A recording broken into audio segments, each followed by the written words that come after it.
not just a creepy rock and roll house. It allows spiritual entities to cross into our world. What the fuck? Dave Grohl's been possessed. Now he's on a murderous rampage. Any chefs in the group? I'm pretty handy on the grill.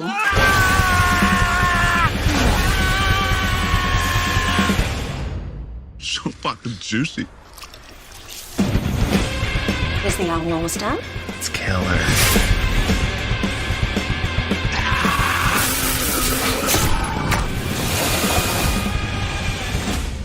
My latest guilty pleasure.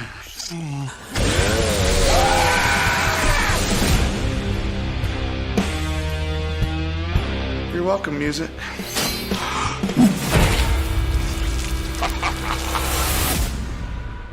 Hello, everybody, and welcome to the latest episode of Fresh Cuts. I am 1/3 of the hosting team tonight, Mike. Joining me, as always, it's Mr. Venom. What's up, Venom? How's it going? Greetings and salutations, you sexy-ass groupies. How the hell are you, Mike? I'm doing pretty good.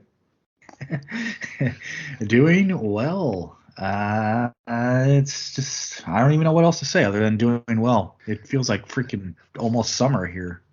Yeah, it did start getting warm suddenly. That's kind of nice, because I actually had the heater on last week. I had a heater on in California. That's shocking. I know. But it's nice for the warm weather to be back. I was able to go to the casino this weekend in short sleeves, which is nice. Yeah. All right. And also joining us, as always, it's Don and Ellie. What's up, Don? How are you? Yeah, doing good. Trying to make sure that my open window is not going to be too much of a distraction because, it's hotter than I figured out here. But, other than that, doing pretty good. Yeah, it feels like in California, we go from February to May. We just kind of skip a couple of months weather-wise. Yeah, California, we basically have two seasons, really. Ah, that is true. There's no such thing as winter here. I have no idea. Yeah, we what might that get is. like that 2 to 3 weeks of a transition, but other than that, it feels like it's winter and summer. Yeah. I appreciate the fact that I live in a place where our winter is like a week or two of rain, and then it's back to normal. Yeah, that's good. I'll take it. All right. Well, this week, so I think at the end of the last episode, we mentioned that we would probably actually have a couple theatrical choices, only because one had opened the previous week and one just opened this past Friday. So we went with that one, and that is Studio 666. And let's see, the legendary rock band Foo Fighters literally yes, the Foo Fighters, for those that aren't familiar with the movie, move into an Encino mansion steeped in grisly rock and roll history to record their much anticipated 10th album. All right, so this one stars all the Foo Fighters, probably obviously Dave Grohl taking the lead. Okay, Jenna Ortega's in it. I was gonna ask, that's actually them, right? Yep, all six of them. Yeah, that's the Foo Fighters. Okay. Yep. Yeah, it kind of becomes apparent as the movie goes on. Well, I wasn't familiar enough with them to know for sure, but yeah. Oh, Yeah. It's familiar with, like Dave Grohl, maybe Pat Smear, because he was in Nirvana for a little while. Mm-hmm. But for the most part, yeah, if you're not a hardcore Foo Fighter fan, you can't really vouch that these are the actual guys. But yeah, indeed they are. Yeah, some we'll get into some cameos in a minute, but I guess the other people listed as stars are Jenna Ortega, Whitney Cummings, Will Forte, all somewhat familiar to varying degrees, I guess, depending on the person. But I already read the synopsis. Oh, yeah. So this is and you forgot Kerry King, film. the coolest guy on the goddamn planet. That's true, and John Carpenter. That's right. Carpenter behind the camera and in front. We'll talk about that a bit later. All right, yeah, so we will get into our general thoughts on Studio 666, starting with Venom. What did you think? All right, well, I mean, going into it, this is a horror comedy starring a real-life band. So right there, your expectations should be slightly tempered. We're not getting Hereditary or The Shining by any stretch of the imagination. So with those tempered expectations, I ended up having a pretty good time with this movie. The story is very been there, done that. There's nothing original about the story whatsoever other than it involves the Foo Fighters. That's about the only original aspect of this story. We've seen it before with stuff like Black Roses and Trick or Treat and countless other, movies about either evil songs or evil musical equipment or, the conjuring the devil, blah, blah, blah, stuff like that. So like I said, very been there, done that. The highlight of this movie has got to be the kills. These kills are fucking spectacular.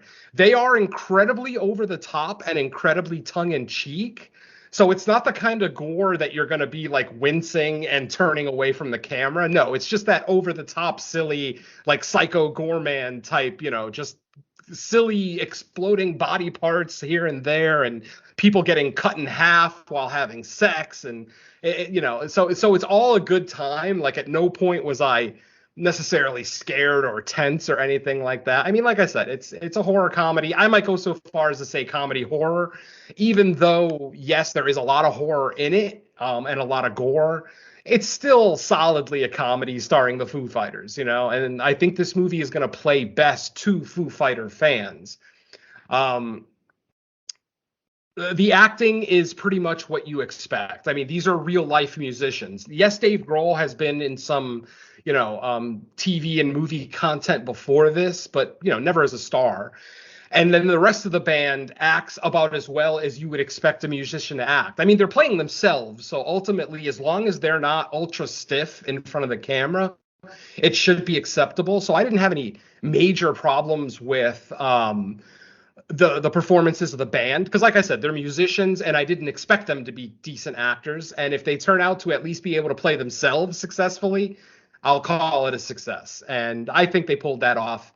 My bigger problem was with some of the cameos in the movie. I thought Whitney Cummings was pretty good. Maybe they used her a little too much and in the weirdest times, because there's a scene with Whitney Cummings where we get the explanation of everything that's going on, the exposition scene, if you will, and it ends up coming really late in the film. I feel like if we would have gotten that a little bit earlier, it might have, made a little bit more sense, because why the hell did she wait so long to tell these guys that they were in danger, blah, blah, blah. But like I said, we'll get into that into the spoiler section.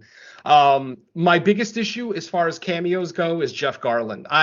I genuinely love Jeff Garlin. Usually I love his stand-up. I love most of the TV appearances that he's done. In this movie, he is just so over the top. And man, did it feel like he was screaming every line in the film that he had? Like literally every line, every time he spoke, he was yelling, and it just got abrasive after a while and annoying. It's like the opening scene, or not the opening scene of the film, but the first scene with the Foo Fighters and Jeff Garlin, who plays their manager / record executive, however you want to go with that title. It made sense that he was yelling at the band because he was waiting for this album that, they were kind of dragging their feet with. But his appearances later in the movie, he's still fucking yelling. And a guy that big who's constantly yelling is going to pass out eventually. Jeff Garlin's a big dude, if you don't know. He's a big fat dude. And I'm speaking from experience. When a fat guy is constantly yelling, eventually you're going to run out of breath and you're going to need to sit down. So yeah, his performance was just a little over the top. I thought Will Forte was great as the delivery driver. I thought Leslie Grossman was great as Barb, the realtor, I guess you could call her. She plays another role in the film as well later on, which we'll get into. And then, of course, Kerry King. Come on. I know this is truly a cameo because he's in the movie for like all of 10 minutes. But just to see Kerry King in front of the camera and to actually come off as a convincing kind of snotty roadie type guy, like he didn't feel like it was over the top, like he was hamming it up. He legitimately seems like just an angry roadie, or so perfect casting for that one. So overall, I had a fun time with the movie. I don't know that I'll ever watch it again because, like I said, it's just a lot of been there, done that with some really cool gore, some cool cinematography, and then one of the best parts of the movie is the score. We mentioned John Carpenter. It does have something to do with this movie, and he actually does do the score for this film. Any of the music that's not Foo Fighters on this score is John Carpenter. So he doesn't get a big credit for it. I mean, you kind of have to watch the entire credits and see, like, at the very end, you'll see Carpenter's name. And then if you even look at IMDb, it's not even listed here, like, anywhere in the cast and crew, but he very solidly is doing the score for this film. So, yeah. So, like I said, I'm rambling again. So overall, I enjoyed the film. It's not a great film. It's a lot of been there, done that. If you're a Foo Fighters fan, I think you'll really, really enjoy it. If you're not a Foo Fighters fan, but you are a little bit of a gore hound, then I would say, yeah, check it out. There's going to be something there for you. But ultimately, it's not a classic film. It's not going to turn into like an annual watch. I can't imagine even Foo Fighter fans are going to turn this into like a cult classic, like The Wall or Song Remains the Same, something like that. So, good film that I probably won't watch again. Let me amend that. Maybe not good, above average. Let's just say above average, mildly fun, mildly funny, really good kills, and there you go. So take that as you will. All right, we'll move it right over to Don. What did you think? Yeah, I echo a lot of what he said. I had a lot more fun with it than I thought. I mean, you guys kind of cleared up a couple of things I had. I was kind of wondering whether or not that really was them, and apparently it was. I did notice a couple of the cameos. Kerry King was awesome. I loved him. He was hilarious. I can't imagine some of that could have been a couple stories that he found out from his own experiences. I can imagine a couple of those were, kind of near and dear to him, and he was allowed to just riff off of past experiences for a couple of his stuff. But other than the gore, there's not really much of anything here that really stands out because, man, the gore in this was awesome. A couple of times I was kind of getting like Deathgasm vibes from what was going on. But, yeah. That kind of is one of the problems here is that Deathgasm kind of did the metal horror comedy thing a little better. And I mean, a lot better than this. So it kind of has like a tough road to climb. Not that I think it's bad. There's just, nothing here that's really memorable about it. Outside of, of course, what we were just saying. But nothing really stands out as being too impressive or, memorable enough to really warrant much of any kind of a revisit. Kind of like a one and done kind of a viewing, like Venom said. I feel bad about saying that though, because it is fun. I mean, it's fast and zippy, and you don't really have like any kind of lulls. There's nothing really like standoutish about the storyline. I mean, it's cliche and it's been done, and you kind of where it's going from the very beginning when they arrive at the house. Which I think, Venom, that's something you and I were talking about before we came on, is that it kind of feels like it's a misleading title because it's not it's not a studio. It's actually the mansion. Yeah, I mean, obviously Mansion 666 doesn't roll off the tongue nearly as good as Studio 666, but I would have liked to have at least seen a studio in this house. Like there's no studio. Like I was telling Don before the show, it's quite common for bands to rent out large houses or mansions to record their albums in. But generally, those houses don't have recording studios in them. Just like in this movie, the band has to bring all their boards, their recording equipment, their instruments. They have to bring everything with them. They're basically just taking advantage of the acoustics of these large mansions and things like that. But it's a minor gripe. I was even telling Don before the show, it is a minor gripe. Ultimately, like I did have a good time with this film, for one sit down. I enjoyed it. It was, the ending was fairly satisfying. It's a little open-ended, but we'll get into that in the spoiler section. But yeah, just the title is a little misleading, though I 100% understand why they used it. It, like I said, it just sounds better than Mansion 666 or Record 666, or I don't know, something along those lines. But I would have I mean, how much more expensive could it have been for them just to put the facade of a recording studio in one of those rooms and make that like the catalyst for all the evil activity or something? I don't know. It just feels like the title writes a check that the movie doesn't necessarily cash. It's not necessarily a bad thing either. I'm not griping. It's just an observation more than anything. Exactly, yeah. And I mean, I think even Rocktober Blood is one that uses the studio setting better than this one. So yeah. But yeah, overall, I can't say I hated my time with it. I didn't find anything just too egregious or unnecessary about it. Just two minor complaints. I think in this kind of a genre, Deathgasm does what this one does far better, and I would imagine being more familiar with the band would probably have a greater immersion than what I was granted because. Yeah, I can't say I've ever heard any of their music before. None of the songs that they played sounded familiar, if that was even classic songs or I mean, I don't know them well enough to know that what they were playing in here was actually recent stuff or classics or whatever. I'm not familiar enough with them to know. I mean, I don't even know that was actually them until we came on board. So I can't say that I have any kind of experience or exposure or any kind of connection to them whatsoever. So yeah, worth a watch, but don't expect much and don't expect to think highly of it once you're done. But not necessarily something that you're going to regret watching. I mean, something to fill out your list for the end of the year is probably going to be like my best recommendation for it. So yeah. Other than that, back to you. Okay.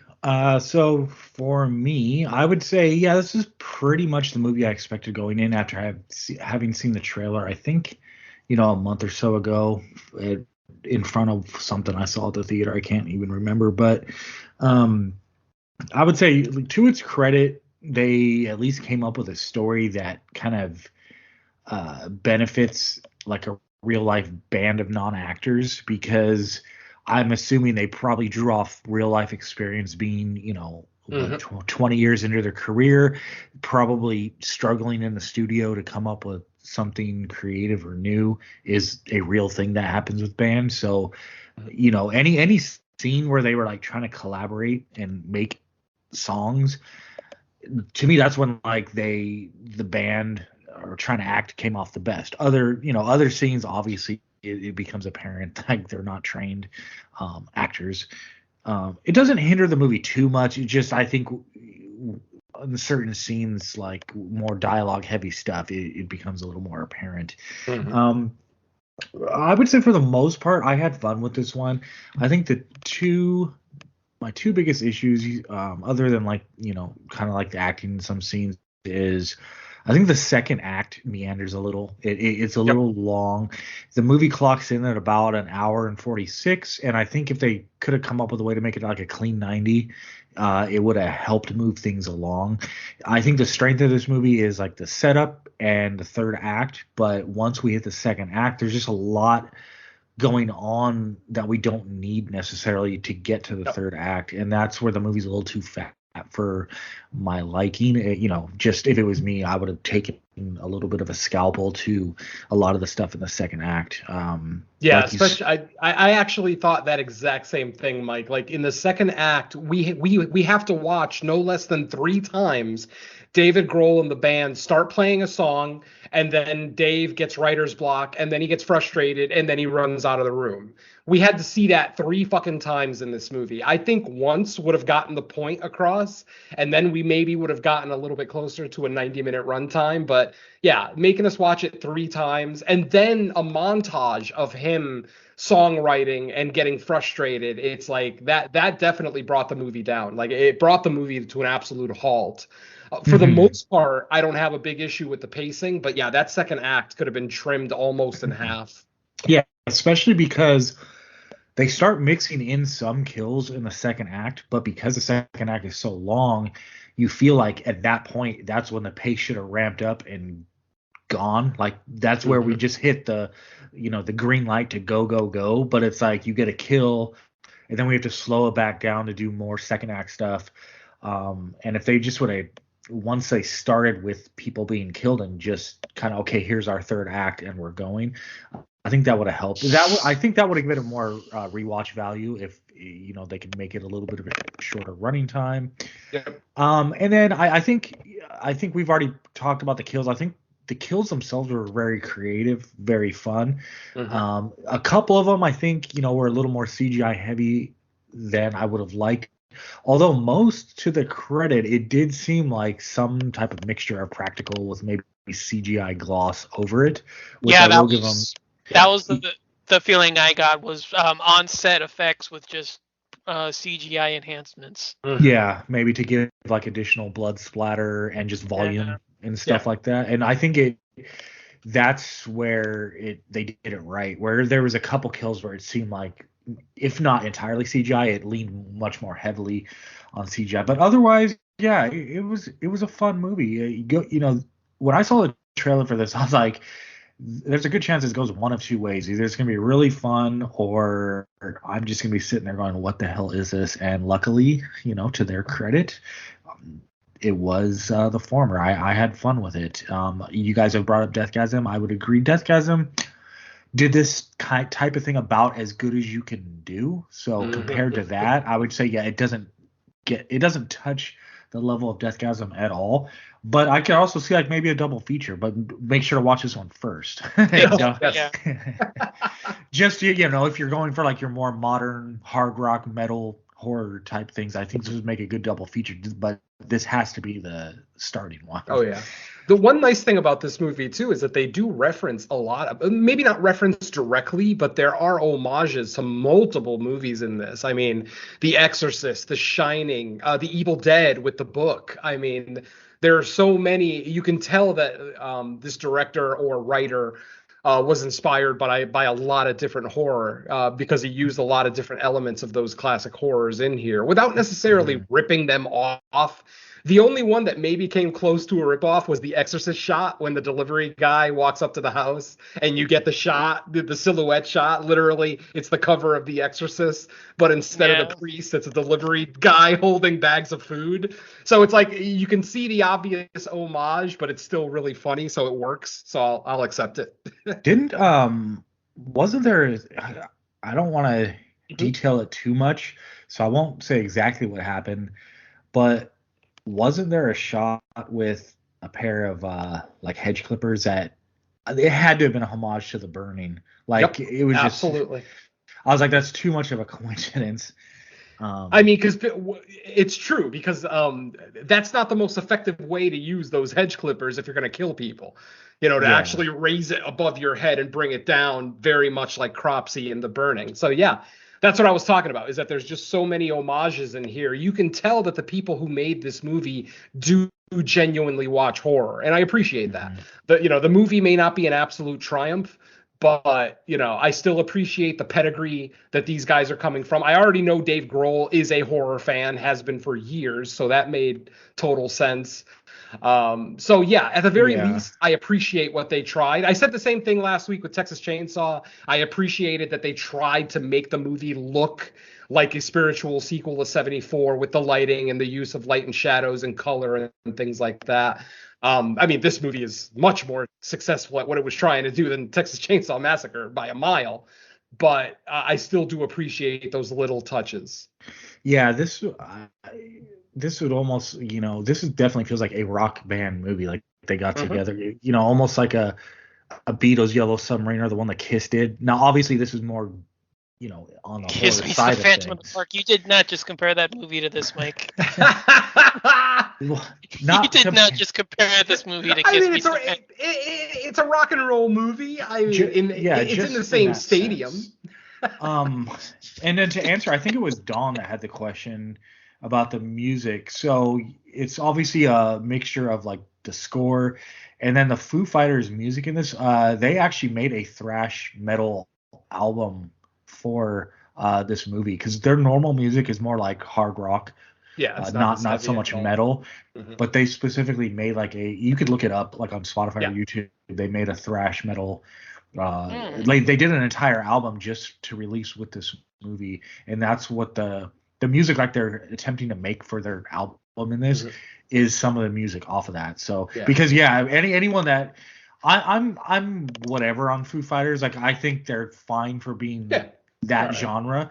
I'm not a huge fan of them, but anyone that's familiar with their music knows their music isn't even as heavy as what they were doing in this movie. So I thought that was a nice touch that they actually made like a harder sounding album. It makes, I mean, it definitely makes sense for a horror film, especially because, of the opening scene where we see the original band that lived in that house. So it makes more sense that the music is heavier, especially considering what the song is and what it's supposed to do. It makes sense that it's metal because, I mean, could you imagine them singing like Everlong and somehow that conjures demons? That's a little bit harder to swallow. But most of the music that's in this is newer stuff from them. The only classic Foo Fighters stuff that we hear is in that one scene where Dave actually plays the riff for All of Me, and the band is like, Dave, you wrote that song like 20 years ago. And then he plays the opening riff for Everlong, and again they're like, Dave, what the fuck? You're just writing your own songs. And that's that's what that scene was. Yeah, those two songs that he played are actual, and they're not even like obscure Foo Fighter songs. They're like their biggest hits. So that kind of added to the comedy. Obviously, you kind of had to be in on the joke for that to work. But I thought that was just like random stuff that they just was like, no, you've already written that, or oh, okay. I mean, there was a part of me that kind of figured that, but I mean, makes a little bit more sense. Exactly. Yeah, it makes sense that they would use their most popular songs just in case people aren't, ultra knowledgeable of the Foo Fighters. You're not going to pull out like any of their obscure B-sides or anything. So yeah, those two songs that he plays are literally their biggest hits ever. Which, like I said, it kind of adds to the comedy of that scene. So there you go. Yeah, and I guess just what do I got left for general? Just final thing on general thoughts. Yeah, I thought the supporting cast were good, like the cameos that popped up for the most part. They it was funny because Whitney Cummings' character, I couldn't tell at first. I was like, is she like helpful or is she like gonna pull a swerve on everyone? Exactly. But yeah, it's always hard to trust attractive women in horror movies that seem to be helpful. Sorry. Yeah. I guess I'm just jaded. I don't know. I see an attractive woman trying to be helpful, and instantly I'm like, Exactly. But yeah, I think that's all I got for general thoughts. Yeah. What else did I want to bring up? God damn. I do have to say that this movie now replaces Friday the 13th Part 2 as my favorite kill during sex. This kill is spectacular. We're not going to get into it until we officially get into the spoiler section, but I just want to say now that is officially now my favorite death during sex in a horror film. Fucking loved it. It's on my list. It would be on my list if we were doing that on my show, but I don't know if it tops it. Maybe the nostalgia for me kind of keeps it on there. I mean, that's valid. Absolutely. And Bay of Blood too, which they were kind of emulating with that kill in Friday the 13th Part 2. Bay of Blood did it better. Or excuse me, Bay of Blood did it first. I meant to say did it first. Yeah. As much as I still haven't seen the uncut version of 2, so I don't know if they replace if there's a better version but at least in the theatrical version, I still prefer the Part 2 version over Bay of Blood.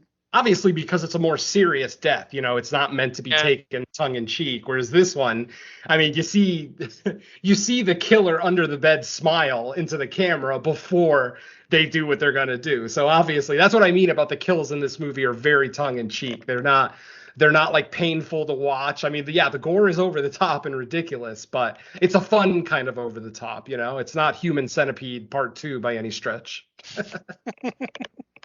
Which I love, by the way. I'm not railing on that movie. I adore that movie, but for completely different reasons, obviously.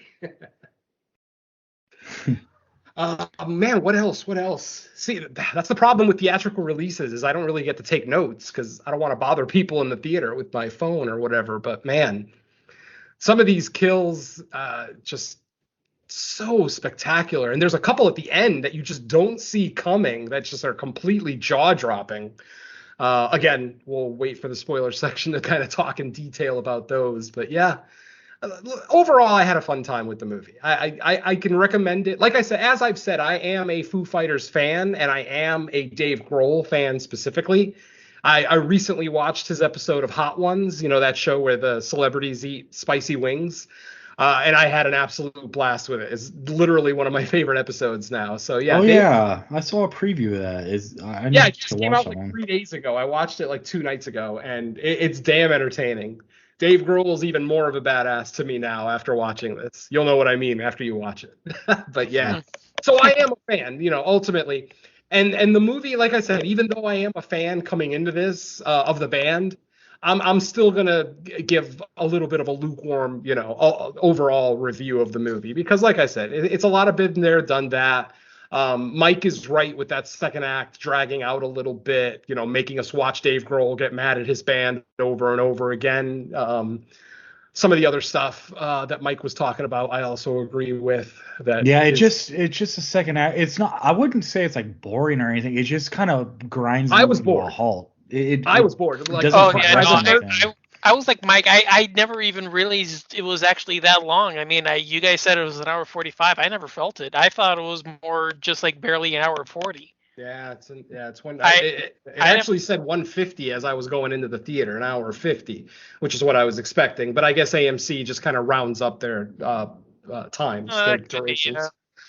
But yeah, I mean, like I said, by the third time that I had to watch Dave Grohl try to play a song, get mad at his band, and then walk out in a huff, I'm like, really? Are you really going to make me watch that again? I get the fucking point. Dave Grohl's a perfectionist, and he's the kind of guy that gets mad at his band members when they don't do what they're supposed to do. I'm the exact same way. Granted, I haven't been in a band in years, but when I was, yeah, I was that guy who just got pissed at his band members when they couldn't play this note correctly, or the drummer couldn't handle this transition or whatever. So I understand where Grohl is coming from, and he never really comes off as toxic necessarily.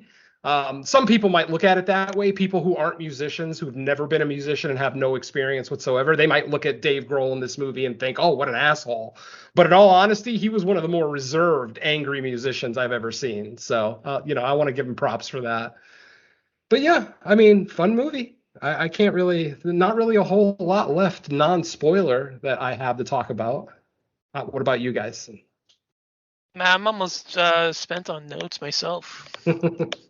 Yeah, I mean, I would just, I guess, add that like it's from what I'm reading, it didn't do all that great this weekend at the box office. No. So, I mean, for anyone that's like on the fence, I would say just go see it. I mean, I'm not trying to oversell it as the greatest thing ever, No, but no. hey, people say they want something new and different. And while the story's not, it's not like the story's brand new or unique, but it's still fun and it's something to do. I mean, it's horror at the theater. Exactly. I mean, you should still support the community, support the genre. If you guys want to see more theatrical releases, we have to support movies like this. And ultimately, I mean, hell, bad horror movies come out all the time and they make $40 million their opening weekend, but then, you get something halfway decent, like, something like a Lamb, and I'll even use Studio 666 as an example, where it seems like it's going to do well when it comes out, but then it just kind of fizzles when it's released. And it's too bad because it is a fun movie. And honestly, Uh-huh. oh, go ahead. Oh, I was just going to say, for the most part, everything I've seen, people are positive on it. Now, obviously, it's to varying degrees, but I haven't really seen much negative said. It's just that people didn't go see it. So, Exactly. The few people who saw it seemed to like it. yeah, so it'll be a shame if, late this year or next year it pops up on Shudder or Netflix and everyone's like, oh, this is awesome. When did this come out? And it's like, oh, man. Another empty man situation. Mhm. Oh, well. All right. What do you say? Move on to some spoilers? Yeah, let's do it. All right. I'm That's your ready. spoiler warning. That's your spoiler warning, folks. We're going to start talking a little bit more in depth. Ultimately, this is a theatrical release where I can't take notes, so the walkthrough isn't really going to be much of a walkthrough. I'm just going to kind of talk about some key scenes. Our movie opens up in 1993, where the band Dream Widow is living in a mansion in Encino, and they are recording an album. But basically, what we're seeing is the actress Jenna Ortega her character basically being stalked in this mansion. She's running around trying to escape. Finally, she ends up getting her leg broken, a compound fracture of the thigh, no less. Holy shit, that has to hurt. And basically, the killer gets the upper hand, and she basically just says, she just screams out loud, "We did everything you asked us to. We did it," you know? And then the killer just completely smashes Jenna Ortega's head with a hammer. So instantly, I mean, literally within 3 minutes of the start of this movie, you've already kind of got a sense of where this movie is going, because this kill is pretty gnarly. I mean, you know, it's not like the camera stays right on Ortega's head, but we get to see multiple hits. We get to see her head fucking caved in after the fact. It's a pretty gnarly kill for a theatrical release. So yeah, we've already had kind of the tone set for us. Then fast forward to present day, 2021, I guess, for the sake of the film. And the Foo Fighters are at their recording, at their record company's like home office. They're in a boardroom, and Jeff Garlin is basically yelling at them. Jeff Garlin, who plays their manager. And for some reason, IMDb doesn't have his credit. It says that he's in the movie, but the title of his character is empty, even though I know for a fact they said his name in the movie. I just can't remember what it was. But like I said, he's the record executive who's pissed off at the Foo Fighters for dragging their feet on their new album. They haven't done an album in a few years, and, you know, he's worried about, you know, the bottom line, obviously, for his company. And Dave Grohl basically announces that, well, this is our 10th album. We don't want to do the same thing that we've always done. By the way, folks, for those who don't know, this movie actually is partially based on true events. For those who don't know, the Foo Fighters actually did rent a mansion in Encino to record their 10th album. And it turned out that after they moved in, someone informed them that the mansion was supposedly haunted. Dave Grohl and the guys don't claim to have ever seen anything. Obviously, nobody was possessed, nobody was cut in half, but they did record an album in a haunted mansion in Encino. So at least the basis for our storyline is based in reality. So little tidbit of information there for you. So what Dave Grohl decides is they don't want to record the album in a studio. They want to record it in a private house, like a property where they can live and do nothing but, you know, eat, sleep, and drink music. And then as soon as they say that, you can kind of see Jeff Garland's expression change from anger to almost giddiness. Like he cracks a wry little smile, and then he's like, "Oh, I got a house for you. Yeah, okay, no problem. Let me call my realtor." His realtor ends up being Leslie Grossman, playing Barb, the realtor. And the realtor ends up taking the band to this house. It's a really nice house in Encino. The pool's a little messy. I mean, you could tell it's a mansion that maybe hasn't had anybody living in it for a while. And that is the story in the movie, that no one's lived in it since Dream Widow were all killed in that house. So, you know, the guys are kind of looking around. They decide that, you know, the vibe is kind of weird in here, and they kind of decide they don't really want the house. But then for some reason, as they're about to leave, Dave Grohl claps his hands, where he's like, "Okay, let's get out of here." When he claps his hands, the echo of his clap is so like resonantly beautiful that he decides, wait a minute, listen to that. And then he keeps clapping, like single claps, like, "You guys hear that? You guys hear that?"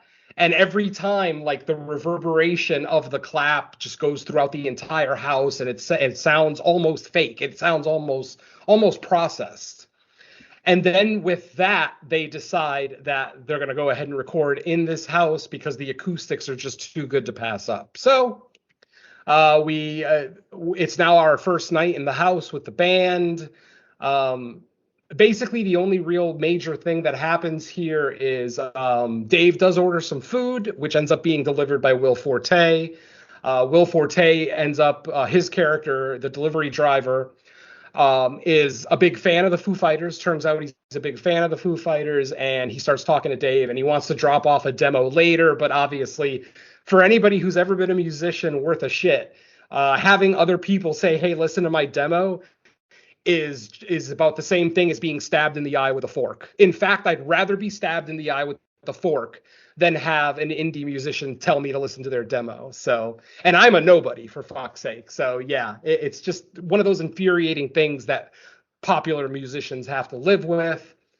Dave gets mad because Will Forte forgot their extra ranch. So he leaves to go get it, but ends up not coming back just out of embarrassment or whatever. And that night, Dave sees a shadowy figure wearing one of those like old time taxi cab hats. I don't know what the name of those hats are. I don't want to call it a beret. I don't think it's a beret, but you know what I mean, like one of those old time New Yorker turn of the century type hats. Anyway, he sees this figure with a pair of shears, and he's basically trimming the hedges. And Dave obviously doesn't understand because he wasn't told that the house came with a gardener or, you know, a landscaper or whatever. So he chases the guy, and the guy ends up disappearing. Just poof, disappears in midair. And Dave just spits out, "Damn, that was weird," and then just goes right back in the house. The next day is when Dave starts hearing voices in the house, and he hears on the second night that they're in the house, he hears a voice calling his name. He ends up following the voice down to the basement of the mansion, and almost like a cellar area, because the entrance is outside the house. So basically he goes down into the cellar and he finds all this old recording equipment, like reel-to-reel recording equipment. And then he turns to his left and he looks on the wall and he sees a raccoon that's been just eviscerated, nailed up to the wall. Basically, its insides have been exposed and it's basically bleeding into a drain on the floor. Dave thinks that that's just some, stupid kids and their satanic shit, so he doesn't really think too much about it. But then he finds a reel-to-reel, like a reel of tape that isn't damaged, that, hasn't been destroyed, and he puts it on the recorder. And then that's when we get like this really cool doom metal, something that maybe Cathedral or Candlemass might perform, just a slow, dirgy, really cool heavy metal song. And Dave starts flipping out because he recognizes the band. Apparently, he and the rest of the band were actually fans of this fictitious band, Dream Widow. So that's why when he hears it and realizes that he's listening to an unreleased track from Dream Widow, instantly he's cool just name like, too. Huh? Cool band name. I thought it was Death Widow at first, like throughout the movie, and then I watched the closing credits and I'm like, oh, Dream Widow. Okay, whatever. That's kind of weird, but I'll take it. So Dave is listening to this song. It turns out to be just a badass doom metal song in a key that he doesn't recognize. And basically what ends up happening is Dave figures out the key that this song is in. By the way, as he's listening to the recording, suddenly there's a lot of loud screeching. Dave is covering his ears and yelling. He's finally able to turn the machine off, the recorder off, but obviously the song is resonating in his head. Instantly, he goes upstairs. He shows the band the key that the song is in, and it turns out that the key that this song is in is L sharp. That means nothing to you non-musicians, but if you're a musician, you know that L sharp does not exist. There are no notes above G on the musical tablature. So when we hear, as a musician, I laugh when I hear L sharp, but then they play it. He actually plays like a chord in L sharp, and it does sound really cool and different. It doesn't sound like a major or minor key. It doesn't sound like, Lydian or Phrygian or any of the other music modes. Again, I know I'm speaking Greek to you non-musicians, but the musicians out there know what the hell I'm talking about. And he basically shows the band the key and then shows the band the progression of the song. What ends up happening is the song goes from a single track, like a single song, to a 46-minute epic, literally a 46-minute song, which isn't unheard of. I mean, we've seen that before from countless, progressive bands and, bands doing concept albums, things like that. But the rest of the band's really pissed off about it because this is the Foo Fighters. They make their life, they make their living on the radio. They make short, quick, catchy little tunes.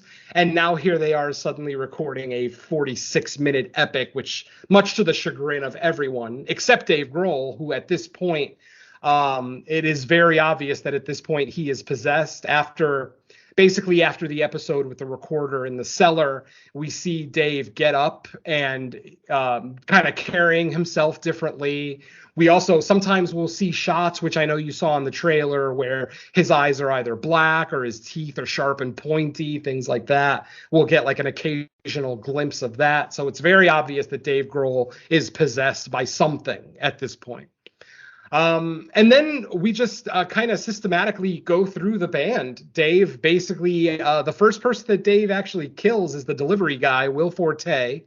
And that's the kill that we see. I believe that's the kill that Mike was talking about with the shears, where he looks like Cropsy, where he raises the shears above his head, brings it down on Will Forte's neck, closes the shears, and his head just pops right off. Actually pretty decent looking decapitation. I mean, it was nighttime too, so they have the benefit of not having to light it all too brightly. And then, like I said, Dave just basically goes through his band one by one. I forget I don't know the individual names of every person in the band. I know Rami is the keyboard player who's a sex addict. I think Taylor is the drummer, the blonde drummer, and then I'm not 100% sure on what the rest of the guys are called. Oh, Pat Smear, obviously, the older guy with the bleach blonde hair. Most people know him from Nirvana more than the Foo Fighters, but basically Dave takes out one of his I forgot. No, we got to talk about Kerry King first. Before we talk about all that, I forgot. I completely skipped over. Kerry King ends up dying about 10 minutes into the movie via electrocution. Basically, he's setting up the musical equipment. He's setting up the board upstairs in the bedroom and ends up, I forget exactly how it happens, but he ends up closing a circuit on himself and literally just roasts himself. I mean, he literally looks like a burnt hot dog when he's all said and done. And we do see like his spirit, if you will. I don't know if it's legitimately his spirit. It might be just more Dave's hallucination. So we do see Kerry King as a crispy zombie a couple of more times later in the film. Once we see his head in the barbecue, another time we see him kind of floating above Dave Grohl's bed before Dave has been possessed. So yeah, Kerry King, awesome. I mean, for a 5-minute cameo, he absolutely killed it. Just totally loved it. So let's see, who's the next to die? I don't remember the exact order of how the members die, but basically when Dave kills the first band member, he puts his head in the barbecue, because this was the band member that was making fun of his barbecue skills earlier in the movie. He actually made a terrible joke about, oh yeah, you're really good at barbecue if you like your meat dry and tasteless. It's a joke that fell completely flat, but it's kind of a dad joke that kind of sets the tone nonetheless. So like I said, Dave ends up burning, basically putting that guy's face directly into the grill and then grabbing the knife that's sitting right there next to the grill, and he stabs the guy multiple times. What's funny is that we actually see Dave Grohl eating this guy later in the movie. Probably like 10, 15 minutes later after this scene, we literally see him sitting at the table eating a human. He's basically almost done because the human is basically just bones with a little bit of meat, a little bit of leftover meat here and there on the bones. So, and the band sees this and their reaction is so mundane that it's almost funny. Like nobody freaks out that their guitar player and lead singer is eating their other guitar player on a picnic table outside. But they're all because at this point, they've gotten little clues here and there. They've spoken to Whitney Cummings, who we haven't really mentioned. Whitney Cummings as Samantha. She's the next door neighbor living next door to this mansion. She kind of tells these guys early on, she tells them the story about the band that lived in there and what ended up happening with it. But then later in the movie, she actually gives more specific exposition, which I thought was a little late in the film. Because by that point in the film, the audience has pretty much already put together what's happening. We don't need the exposition other than to get names to the faces. But otherwise, it just felt to me like it came a little bit late. No big deal, honestly, a minor gripe. Let's see. How else does Dave kill people? Shit. Doesn't Dave end up killing one of his guys also with those shears? Like he sticks them in there. Is that what I'm thinking of? He killed the drummer after he finished the drummer solo with the cymbal. The drummer He threw the cymbal at him.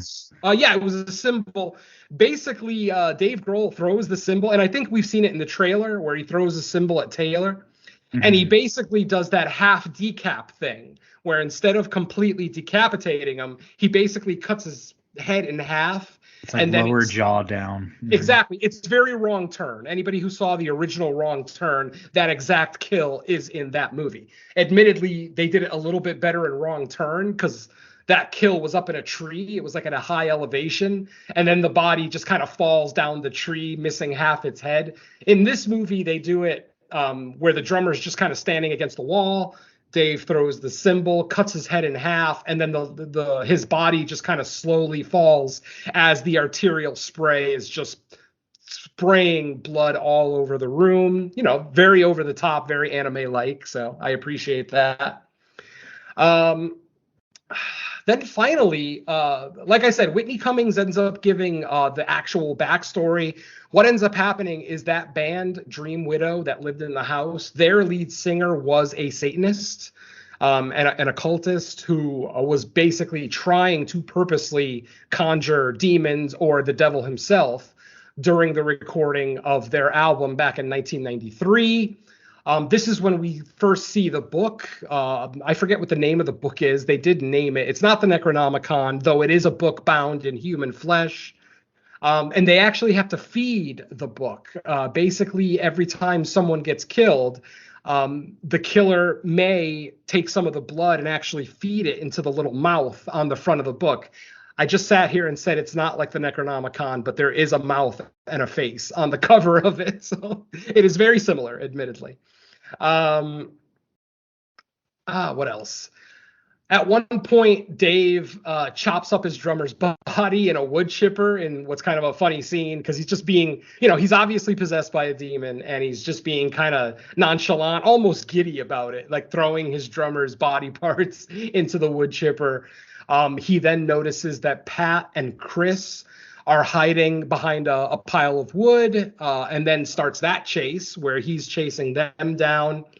Eventually, they are able to get away from Dave, and what ends up happening is they try to jump in the van. There's earlier in the movie, Dave had taken away the van keys and everybody's cell phones. This was post-possession. This is possessed Dave, obviously, who basically just wanted to make sure that no one left the house because he was like, we have to finish this song because Dream Widow didn't finish it back in 93. The lead singer of Dream Widow, who basically killed all the rest of his band, ends up committing suicide. That's all still part of the opening scene. We see that in the opening scene. I just forgot to mention that. Let's see. So after Whitney Cummings gives them, the full breakdown, she lets them know that they have to find that book.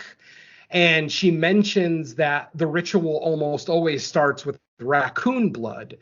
Pat Smear remembers that Dave had mentioned something about a dead raccoon being down in that cellar. He didn't mention that it was fucking eviscerated. He just says that there's a dead raccoon down there. So later on, of course, Pat, Smear, and Chris go down to the basement.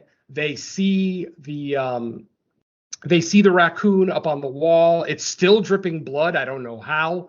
I'm not sure how many days later this is from when Dave found the raccoon, unless it's a new raccoon. Maybe they're putting a new raccoon up there every day. Who knows? But basically, the guys notice that the blood of the raccoon is dripping into a drain, like a storm drain, a water drain. And they're noticing little bits of smoke or fog coming out of the vent. So they decide to look down in there. And of course, there is our book in question. So basically, rather than having to carry the book, they just put the raccoon up on the wall on that one spot, and then he drips down into the drain, which goes into the book and feeds the book. which, brings out all the demons and blah, blah, blah. I think Whitney Cummings described it as the book is like a way to open the portal between the lands of the living and the dead, blah, blah, blah. Like I said, stuff we've seen before. Evil book does spells, merges the worlds. Exactly. We've seen all. Yeah, we've been there. Oh yeah, we've been there, and it's been done better. But I did like the gag though of like the raccoon set up to slowly drip blood to keep the book like fed with blood. That was cool. That was interesting. Yeah, I definitely thought that was kind of creative, because obviously with a book that important, you'd think that the antagonist would carry it around with them or something. But to actually leave it in a spot where it does the most, well, not the most good, but the most good for the person who owns the book. I thought it was a genius idea as well. So anyway, after the guys kind of see this, they grab the book. The book kind of comes to life a little bit, and then the dead raccoon on the wall ends up coming to life, literally with all its guts and insides hanging out. It comes to life and starts screaming at them, blah, blah, blah. They start to run out of that cellar, and then they start to see the demons that Dave Grohl has been seeing throughout the movie. Bright red, colorful eyes with glowing red teeth. And then the rest of them is just a black silhouette. Like literally the only color on them is their eyes and their teeth. Kind of similar to the monsters from Attack the Block, where their teeth kind of they glowed like a green hue, except here it's red. So they, like I said, Pat and Chris run out of the cellar. They end up finding the keys to the van. They go out to the van. Unfortunately, the van won't start for one reason or another. So Pat goes underneath the car to kind of hot wire it or whatever. In the process of him hot wiring the car, Jeff Garlin and Leslie Grossman's characters show up at the mansion dressed in black robes. So that pretty much tells you exactly what you need to know. Yes, this was a plot by Jeff Garlin. Basically, Jeff Garlin was his character said that rock and roll was dead, that it had been dead for over 10 years, and that it needed an infusion of the devil, of evil, to kind of resurrect rock and roll, to get back like to the dirty, evil roots of rock and roll from like the 80s and whatnot, the Satanic Panic era and whatnot. So, like I said, they kind of give away their plot. Barb decides to go after Chris and Pat, and Dave Grohl and Jeff Garland basically have one of the most ridiculous fights I've ever seen, because all they do is kick each other in the nuts over and over again. Literally, the fight starts out normal, like they're rolling around on the ground, they're throwing a few punches here and there, but then the fight devolves literally into Rochambeau, where literally they're just, I'll kick you in the nuts, and then Jeff Garland gets up, I'll kick Dave Grohl in the nuts. They literally do this like 3 or 4 fucking times, which sounds like it might be annoying, but I was entertained the entire time, because literally, here's a guy literally fighting for his soul, and he's kicking a guy in the nuts to try to get the upper hand. So yeah, rock on, Dave Grohl. Eventually, Barb does catch up with Pat and Chris. They're still at the van trying to hotwire it, and she's approaching slowly. Chris is in the driver's seat. Pat is underneath the van, and Chris notices this robed figure walking towards them, this silhouetted robed figure walking towards them. He starts yelling at Pat to hurry up, somebody's coming, they're almost here. Eventually, just as Barb is about to get close enough to speak to the two guys, they are successful in hot wiring the car. Unfortunately, as soon as the car starts, Chris slaps it into reverse and literally crushes Pat Smear's head into fucking pieces. It's epic, my friends. Yeah, that death was just fucking amazing. And out of nowhere, like you just don't expect that. These two guys are escaping. You would expect like one of the antagonists to do something bad to them, but literally Chris killed Pat accidentally, obviously. But yeah, in just a fit of panic, he runs over his guitar player's head. So yeah, that was a pretty interesting kill. At the same time, as he's running over Pat, he ends up hitting Barb. She's on the ground. She's perceivably dead, on the ground, not moving. He gets out of the car, or he gets out of the van. Chris gets out of the van. He looks at Pat. He starts apologizing. Dude, I'm so sorry. I didn't mean to do that. And then he notices Barb on the ground, and like an idiot, he decides to walk up to her to see if she's dead. And just as he's close enough to, within striking distance, she literally takes a dagger that she had with her, and she puts it up through his lower jaw, through the top of his head. Very similar to what we saw in The Prowler. I know there's other movies where we've seen that style of kill. But yeah, the knife goes up under the chin and straight through the top of the head. In what actually looks pretty good. This one is obviously completely CG. There's not really any practical to this one. But again, it's shot at night, so they have the benefit of darkness to kind of hide any imperfections. You can still see some here and there, but for the most part, I thought the effects team did a pretty decent job with this one. All right, so at this point, Dave Grohl. Oh, and by the way, as Barb stabs Chris, she then keels over and dies herself. So Barb definitely is dead at this point. So at this point, all we're left with is Jeff Garlin and Dave Grohl kicking each other in the nuts. Oh shit! I skipped that whole scene at the pool, didn't I?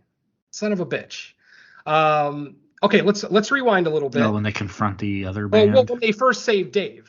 Basically. Oh, okay. Yeah, basically they find the book. Chris finds the book, and then using a suggestion from Whitney Cummings' character Samantha, he reads a passage from the book, which basically turns the water in the pool into holy water. So now they have an entire pool of holy water. At one point, possessed Dave basically leaps towards them to attack them.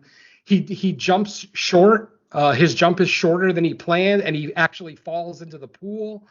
And then we kind of see the pool start to bubble while Dave is in it. We see the demons disappear, like they literally, almost like they got dusted by Thanos in Infinity War. They just kind of disappear. And then Dave comes out of the pool, more like Dave. He's back to being Dave Grohl, and then he ends up vomiting, I don't know, what looked like about 3 buckets of something. Something kind of tan in color. I don't know. It almost looks like a chocolate milkshake, but basically he pukes a shitload of it, like a lot of it. I don't know if that. Oh, right. It turns out he's basically puking out the demon that possessed him, because as they start to walk away, the puke itself actually starts to form into a human shape. It actually starts to bubble, and then you see the shape kind of start to come out of it. And it turns out it is the singer from Dream Widow, the original Satanist who's kind of started all of this. He, starts monologuing like every villain does, starts talking about how he can't be stopped, and, the song has to be put out and blah, blah, blah. But then just as this guy is about to kill Dave Grohl, the other members of Dream Widow appear in ghost form, obviously. And basically, Jenny Ortega is there, and she takes the book from this guy. She grabs a little bit of blood from her ex-lead singer, who's now kind of bleeding on the ground, and she feeds it to the book. And within a few seconds, the guy just literally explodes into just a cloud of blood. At the same time, the other 4 members of Dream Widow also disappear with him, and you can hear Jenny Ortega say thank you to Dave Grohl as she kind of disappears into the night. Obviously, that's the like I said, the rest of the members of Dream Widow kind of getting their revenge against their Satanist lead singer, blah, blah, blah. Then, after all of this, we go to our final. This movie kind of has Lord of the Rings syndrome, where we actually get multiple endings. We get at least 3 endings. We get the ending where they save Dave. We get the ending where they kill the lead singer of Dark Widow. And then we get the 3rd ending, which is the one that we're up to. Dave Grohl and Jeff Garlin are fighting, and suddenly they both get tired and kind of fall over. And Jeff basically says to him, "You finished the song, didn't you? That's why you're so pissed. That's why you're trying to stop me right now. You finished the song." And, of course, Dave Grohl, being Dave Grohl, is like, that song can never be released. It can never, be sent out to the masses. blah, blah, blah, because of what may happen if that song is performed for the masses, the whole opening of the portal between the land of the living and the dead. What ends up happening is Jeff Garland's character basically says to Dave, "Come on, Dave. This isn't the end of your story. This is just the next chapter. Now that the rest of your band is all dead, now it's Dave Grohl, solo artist." And you see Dave kind of change his expression, and then the movie fades to black, which, obviously seems odd. But then the movie fades back up for one final scene, and what we see is Dave Grohl, the solo artist, playing in a large arena, or about to. He's basically backstage, about to go perform. I'm not sure if it's the first time he's about to perform, or one of many times that he's already performed that song. But basically, right before he goes out on stage, we get a close-up of Dave's face, and we see one of the veins under his eyes start to turn black and start to go black down his face, and then fade to black. And that is Studio 666 2022. I think the movie is a lot better than the walkthrough that I just gave it, honestly. Like, it doesn't sound like it's a very fun movie listening to me talk about it. But if you're still with us, obviously you've already either seen the movie or don't care about it. So just realize that the movie is a little bit better than I make it sound in this particular case. I skipped a lot of set pieces. There's set pieces in here. We didn't really get too much into the getting chainsawed in half during sex, which, I mean, it's so great. It comes out of nowhere, and the chainsaw literally goes through the back of Whitney Cummings' head in what is definitely a practical effect, because you can kind of see the cut where it goes from real Whitney to the prop. But it looks so good because the chainsaw goes up through her head, and then he just runs it lengthwise down the bed, literally cutting Rami and Samantha in half. And we get to see it too, because we actually get to see the body, the two halves of both their bodies kind of split open, in what actually is a pretty impressive looking shot. So, and then of course, like I mentioned earlier, right before that kill, we see possessed Dave Grohl under the bed, look directly into the camera and smile, which obviously kind of gives away what's about to happen. Yeah. So yeah, like I said, the movie is a lot more fun than maybe I made it sound or that I gave it credit for. I don't regret watching it by any stretch of the imagination. It was a fun time. I don't know, like I mentioned earlier, I don't know that I'll ever really return to it. Even as a Foo Fighters fan, I don't know how much I can really get out of it. I may watch it one more time with my wife when it comes out on streaming, because she's also a Foo Fighters fan, but unfortunately, she works nights, so she wasn't able to, accompany me to the theater to watch this. So I'm sure I'll watch it one more time with her, and that'll probably be it. But I still give it a recommend. Like I said, if you're a Foo Fighters fan, I give it a high recommend. I say go see it. If you're a fan of Dave Grohl and the Foo Fighters, absolutely go see it. If you're not a fan of the band, then, just go into it with some concession. Realize that, it's a horror comedy. It's very tongue-in-cheek. It's very over-the-top. And if you can accept that and, kind of shut off your brain and enjoy a guilty pleasure, I think you'll have a good time with it as well. Yeah, I'd see it again, and I'd be interested to see with this type of movie. It always makes me curious. Like, is there anything related to gore or the kill scenes that got cut? Oh, sure, yes. I would imagine they had to have, because this movie looks like they probably. I mean, considering what we got in the rated R cut in the theater, there's got to be more. There's no way they used all their footage. Almost always, scenes and edits, get cut out. So I would imagine there's going to be some deleted scenes for the Blu-ray release. I'm looking forward to that. Not to say that I'm going to buy it, but I still want to see those special features after it's released. Yeah, hopefully, if it gets, Netflix or like Amazon Prime or something, they give access to both versions. That'd be cool. Yeah, absolutely. What do you say? Any more to say about Studio 666? I would just say it's a fun movie that just get through the second act and you'll be strapped in for a good time.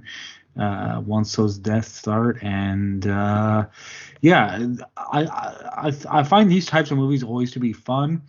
And considering that the main stars of it are a rock band, it could have been a lot like it could have gone bad, but they actually managed to figure out a way to work around like the weaknesses, namely that they're not actors, Exactly. and facilitate a story that makes sense for a rock band to be in. So yeah, I'm glad that they put some thought into it. You know, it wasn't just like, let's make a slasher but starring us. It's like they catered a story around having a band in it that would actually make sense. And I like the way the band interacted with each other too. It just felt kind of like realistic how, given the story about what they were trying to do in the movie, all the frustrations and stuff, it came off realistic. Yeah, obviously in parts like over the top, just because it's a horror comedy, but otherwise, you know, it seems like a believable setup. Yeah, I can't disagree with that.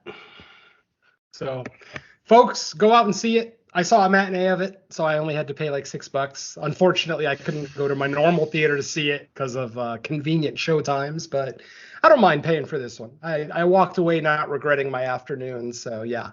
Yeah, this was I was gonna say this was a rare Friday night trip for me, just because I had a busy weekend. Like if I had to, I probably would have still been able to fit it in, but with that Friday being open, I was like, yeah, why the hell not? And I'm kind of glad, because this type of movie, when they pull it off, like you could tell, obviously because it was a Friday night, there was more people than the usual Sunday morning screenings I go to, and people seem to be having fun with it. Like there was a bigger crowd than what I'm normally at, and I could tell by the people filing in, there was plenty of people there because it was the Foo Fighters. Oh, sure.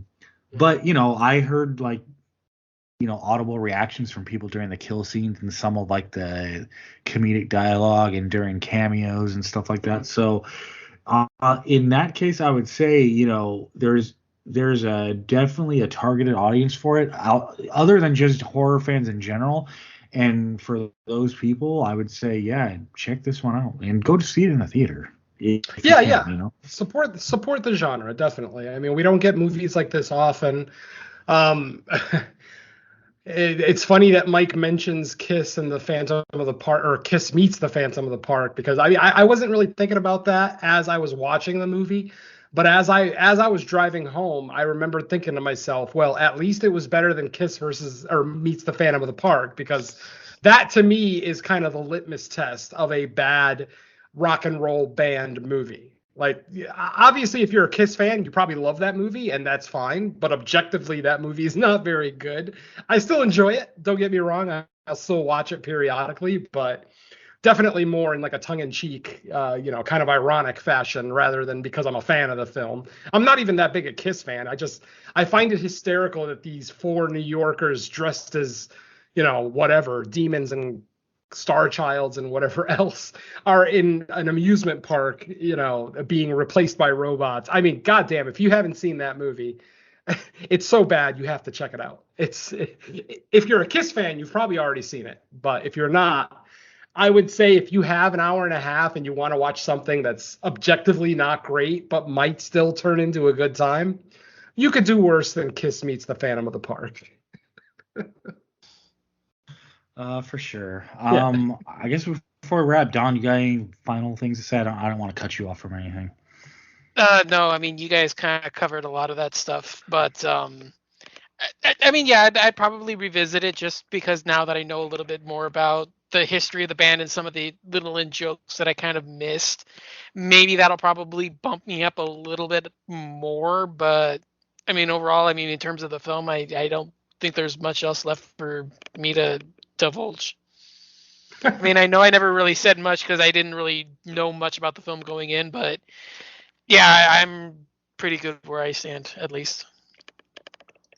Cool. All right. Well, in that case, yeah, that'll do it for our discussion on it. But before we get out of here, let's find out what everyone has going on. So, Venom, I'll kick it to you. Nothing new new that's been released, we did, Don and I and Derek did record episode 7 of Creature Comforts, where we looked at 1977's Empire of the Ants. I am currently editing that episode, hoping to have it out by the weekend, if not very early next week. And that's pretty much it for me. We were scheduled to record the main show this weekend, but once again, we had a scheduling conflict. So that's been put aside. Hopefully we can get to that this weekend, because these were my Valentine's Day picks, and now it's going to turn into a March episode. So it might be odd, but whatever. They're vampire movies, so, it still kind of falls in the genre. It's just the Heartbreak Hangover episode, I guess. There you go. Let's go with Valentine's Hangover. I'll go with that. Yeah. So, and that's about it from me. Haven't really recorded any more guest spots recently or any other main shows. So yeah, it's been a slow week for me. All right. How about you, Don? All right. So in addition to Creature Comforts, which was a lot of fun, the episode with me and Bo on Dark Parade has been released. We looked at the Asian vampire classic Vampire Doll, which was a lot of fun. I do have 2 upcoming guest spots. As I mentioned last time, it is with the Horror Returns. I'm doing the March Madness episode, Best Exploitation Films, which should be a lot of fun. Derek has agreed to join in on that one with me, so looking forward to that. And I mentioned last time that I had an appearance on a show called The House That Screamed. That has unfortunately been pushed back to April, I think. If I remember the chat right, I think it's pushed back to April. Just we were supposed to record it last week, but then it got pushed because one of the guests something with their family members, and so we're giving them time to deal with that. So it should have been recorded. It should have been recorded the Saturday, the day week past we recorded this, but it's been pushed back to April, so hopefully we'll be able to get that in. And then the most recent episode of Horror Countdown has just been released. I finally do my countdown for end of the year list. I ended up doing 20 instead of 10, but oh well. Yeah, that one was a lot of fun. You can find that one on most services. So I'm actually in talks with a couple of people to do more guest spots on their shows. But as of now, those are planning stages / what are we going to talk about or stuff like that. So nothing new to report, but potentially more to come in the days in the future. So that's where I stand. Nice. Cool. As far as I go, I don't think I've done anything in the past week or so. I mean, I did the Dark Parade episode, but I was able to mention that, I believe, last Fresh Cut. So it's pretty much just that. And then we got Burning for Springwood, I think, coming up. And then hopefully the main show, as Venom said, we will get to that. And I think in the near future, that's all I got going on for me. As far as the next episode of Fresh Cuts, the only I don't know. I'm kind of like I don't think the new Batman is considered horror enough. Oh hell no! Yeah, I'll be seeing it, but if we didn't put Ghostbusters on this list, I don't think Batman's gonna make exactly. Well, only. I mean, I would never normally say a Batman movie. It's just some of the advanced reviews I'm reading try to play that. They try to tell that like it's so dark you could almost call it like horror atmospheric, or like that kind of hyperbole. But I don't, unless like I go see it and it totally does something I'm not expecting. But so I don't know. The next one we do have the option if that werewolf movie is still in theaters by the end of this week. That's an option, but if not, we got plenty of stuff sitting on VOD now. Yeah, hopefully The Curse is still available, because I wouldn't mind talking about that one, just because it was a theatrical release that we missed, that we bumped for fucking Texas Chainsaw Massacre. Yeah. And honestly, part of the reason we bumped it is because, I mean, Texas Chainsaw Massacre, it was like definitely something, regardless of what everyone thought about it, it was a big enough name of a movie to make it conversation worthy. And I honestly didn't even know The Cursed was a theatrical release until like almost the last minute. And then I realized it and I was like, oh, well. And then like I was like, oh, we'll just do it next week. Oh, there's another movie coming out next week. So one of those, odd ones where everything kind of rams up against each other at once. So yeah, exactly. But yeah, we'll figure it out. Yep. All right. Options. Cool. All right. Well, thanks everyone for listening to another episode of Fresh Cuts. We will be back in a week to cover another new horror movie. Until then, we're going to get out of here. So say bye to the listeners. Adios, folks. Later. Peace.